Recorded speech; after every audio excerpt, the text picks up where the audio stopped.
नया स्कूल, नई दोस्ती। हमजा आज बहुत खुश था क्योंकि ये इसका नए स्कूल में पहला दिन था। सुबह अम्मी ने इसके लिए नई यूनिफॉर्म निकाली, जूते चमकाए और नाश्ता तैयार किया।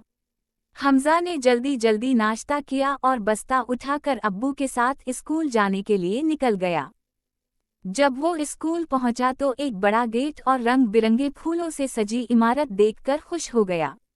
अब्बू ने उसे गेट पर छोड़ा और मुस्कुरा कर कहा, बेटा, अच्छे से पढ़ना और नए दोस्त बनाना। हमजा हल्की सी घबराहट के साथ क्लास में दाखिल हुआ। सब बच्चे अपनी अपनी जगहों पर बैठे थे। उस्ताद ने शफकत से उसे बुलाया और कहा, बच्चों, ये हमारा नया साथी है, हमजा। सब इसका खैर मुकद्दम करें। हमजा ने सलाम किया और सब ने उसे खुश आमदीद कहा। उस्ताद ने उसे एक खाली कुर्सी पर बैठने को कहा, जो अहमद नामी लड़के के बराबर थी। अहमद ने फौरन मुस्कुरा कर हाथ बढ़ाया, मैं अहमद हूँ, तुम्हें खुश आमदीद। हमजा की घबराहट कम हो गई और वो खुश हो गया।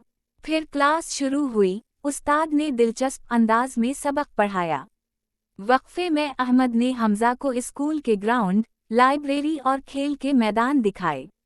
दोनों ने मिलकर लंच किया और खूब बातें कीं। शाम को जब हमजा घर वापस आया तो बहुत खुश था। अम्मी ने पूछा, कैसा गुजरा पहला दिन?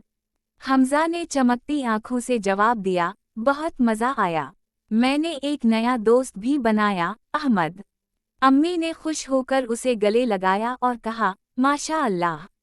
देखना, तुम्हारा स्कूल का सफ़र बहुत यादगार बनेगा। नतीजा, नए स्कूल में जाना कभी कभी मुश्किल लगता है, मगर अच्छे दोस्त और अच्छे उस्ताद सब आसान बना देते हैं।